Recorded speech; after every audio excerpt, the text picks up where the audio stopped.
اعوذ باللہ السمیع العلیم من الشیطان الرجیم بسم اللہ الرحمن الرحیم۔ عقائد تشیع کے زیر عنوان چوتھا عقیدہ امامت اور امامت کے ذیل میں بات ہو رہی ہے۔ ہم اس عقیدے کو جو غلات اور حلولی ائمہ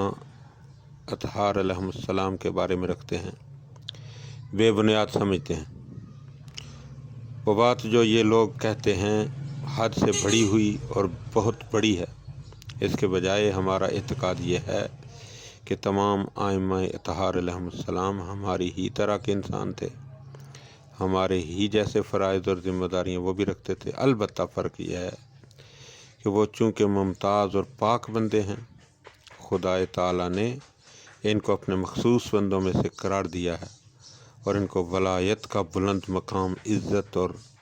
غیر معمولی شخصیت عطا کی ہے۔ اس کی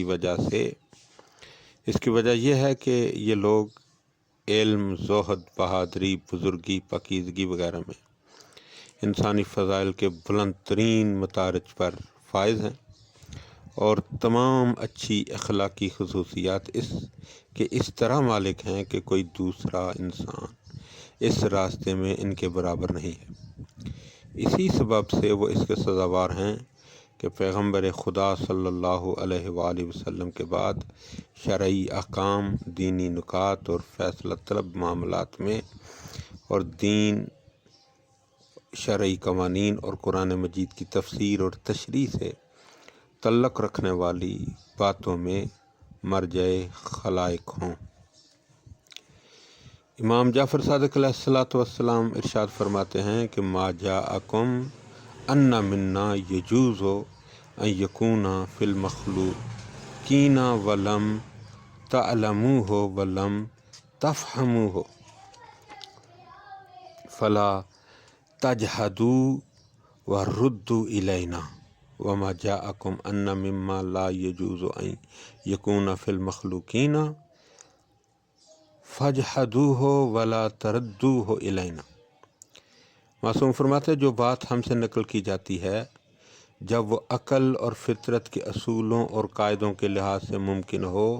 تو چاہے تم اس کو نہ سمجھ سکو، اس سے انکار نہ کرو، ہمارا بیان سمجھ کر مان لو اور دوسروں کو سناتے رہو، لیکن جب عقل کے لحاظ سے خلقت کے معیاروں کے خلاف یعنی محال ہو تو اس سے انکار کر دو، اسے قبول نہ کرو۔ ہمارا یہ بھی عقیدہ ہے کہ نبوت کے منصب کی طرح امامت کا منصب بھی خدا کی جانب سے بندوں کے لیے ہوتا ہے، اور امام کا یہ تقرر رسول خدا صلی اللہ علیہ وآلہ وسلم یا ایک امام اپنے بعد والے امام کا تقرر اپنی زبان سے فرماتے ہیں، جو رسول خدا کی طرف سے یا اس سے پچھلے امام کی طرف سے مقرر ہوتا ہے۔ اس معاملے میں پیغمبر خدا اور امام میں کوئی فرق نہیں ہے، اور لوگ اس ذات کی نسبت کسی قسم کے اعتراض کا حق نہیں رکھتے جس کا تقرر خدا کی طرف سے انسانوں کی رہبری اور تربیت کے لیے ہوتا ہے۔ اسی طرح انہیں امام کے تعین، تقرر اور انتخاب کرنے کا حق بھی لوگوں کو نہیں ہے، کیونکہ ایسے شخص کو تو صرف خدا ہی پہچان سکتا ہے جو اس پاک روحانی قوت کا مالک ہو اور تمام انسانوں کی رہنمائی اور امامت کی ذمہ داری کا بوجھ اٹھا سکے۔ اس لیے خدا ہی کو اس کا تقرر کرنا چاہیے۔ ہم یہ عقیدہ رکھتے ہیں کہ رسول خدا صلی اللہ علیہ وآلہ وسلم نے اپنے جانشین اور اپنے بعد کے پیشواؤں کا تقرر کر دیا تھا، یعنی اپنے چچیرے بھائی حضرت امیر المومنین علی ابن ابی طالب علیہ السلام کو کئی موقعوں پر مومنوں کا سردار، وحی کا امانت دار، انسانوں کا راہبر مقرر فرمایا، اور غدیر کے دن مولا علی علیہ السلام کی ولایت کا عام اعلان فرمایا اور لوگوں سے ان کے لیے بطور مومنوں کے سردار کے بیعت لی، اور صاف صاف فرمایا الا من کنت مولا ہو فہذا علی مولا، اللہم والی من والا ہو وآدی من آدا ہو وانصر من نصرہ واخذل من خذلہ وادر الحق معہو کیفا ما دار۔ دیکھو جس کا میں سردار اور راہبر ہوں، یہ علی علیہ السلام بھی اس کے سردار اور رہبر ہیں۔ اے خدا اس سے محبت کر جو علی سے محبت کرے، اور اس کو دشمن رکھ جو علی سے دشمنی رکھے، جو علی کی مدد کرے اس کی مدد کر، جو علی کو چھوڑ دے اس کو تو بھی چھوڑ دے، اور حق کو ادھر موڑ دے جدھر جدھر علی مڑتے جائیں۔ پہلی بار پیغمبر خدا صلی اللہ علیہ وآلہ وسلم نے اپنے بعد علی علیہ السلام کی امامت کی وضاحت اس وقت فرمائی تھی جب انہوں نے اپنے عزیزوں اور رشتہ داروں کو نبوت کی تبلیغ کے لیے بلایا تھا، اور اس موقع پر علی علیہ السلام کی طرف اشارہ کر کے فرمایا تھا کہ ان ھذا اخی و وصیی و خلیفتی فیکم من بعدی فاسمعوا لہ واطیعوا، یہ میرا بھائی وصی اور میرے بعد میرا خلیفہ ہے، اس کی بات سنو اور اس کی اطاعت اور پیروی کرو۔ امام علی علیہ السلام کے بارے میں یہ بات پیغمبر خدا صلی اللہ علیہ وآلہ وسلم نے اس وقت فرمائی تھی جب مولا علی علیہ السلام سن بلوغ کو بھی نہیں پہنچے تھے۔ رسول خدا صلی اللہ علیہ وآلہ وسلم نے مولا علی کو مخاطب کر کے فرمایا کہ انت منی بمنزلت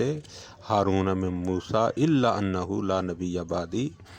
تمہیں مجھ سے وہی نسبت ہے جو ہارون علیہ السلام کو موسیٰ علیہ السلام سے تھی، البتہ میرے بعد کوئی نبی نہ ہوگا۔ امام علی علیہ السلام کی رہبری اور ولایت کے ثبوت میں بہت سی روایتیں دلیل کے طور پر موجود ہیں، اور خدا فرماتا ہے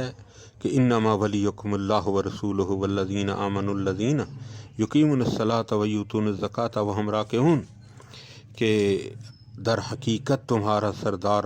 اور رہبر اللہ ہے، اس کا رسول ہے، اور وہ مومنین ہیں جو نماز قائم کرتے ہیں اور رکوع کی حالت میں زکوٰۃ ادا کرتے ہیں۔ سورہ مائدہ آیت نمبر 55۔ یہ آیت اس وقت نازل ہوئی جب امیر المومنین علیہ السلام نے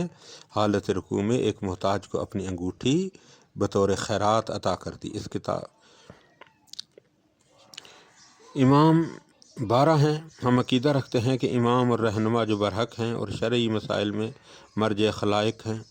اور جن کی امامت کا صاف صاف اعلان ہو چکا ہے، 12 ہیں۔ انہیں رسول خدا صلی اللہ علیہ وآلہ وسلم نے ان کے ناموں کے ساتھ متعارف کروایا، اور بعد میں ہر پچھلے امام نے اپنے بعد میں آنے والے امام کو متعارف کروایا۔ اس طرح ان ائمہ علیہم السلام کے سمائے گرامی امیر المومنین حضرت علی بن ابی طالب علیہ السلام، امام حسن علیہ السلام، امام حسین علیہ السلام، امام علی زین العابدین علیہ السلام، امام محمد باقر علیہ السلام، امام جعفر صادق علیہ السلام، امام موسیٰ کاظم علیہ السلام، امام علی رضا علیہ السلام، امام محمد تقی علیہ السلام، امام علی نقی علیہ السلام، امام حسن العسکری علیہ السلام، اور امام محمد ابن حسن المشہور المہدی آخر الزمان۔ اللہم صلی علی محمد و آل محمد وعجل فرج آل محمد۔ 12ویں امام ہمارے زمانے میں رہبر اور خدا کی حجت ہیں۔ خدا جلد ان کا ظہور فرمائے اور ان کے ظہور اور قیام کے ابتدائی حالات کو آسان بنائے، تاکہ وہ زمین کو ظلم و ستم سے بھر جانے کے بعد انصاف سے پر کر دیں۔ اللہم صلی علی محمد و آل محمد وعجل فرج آل محمد۔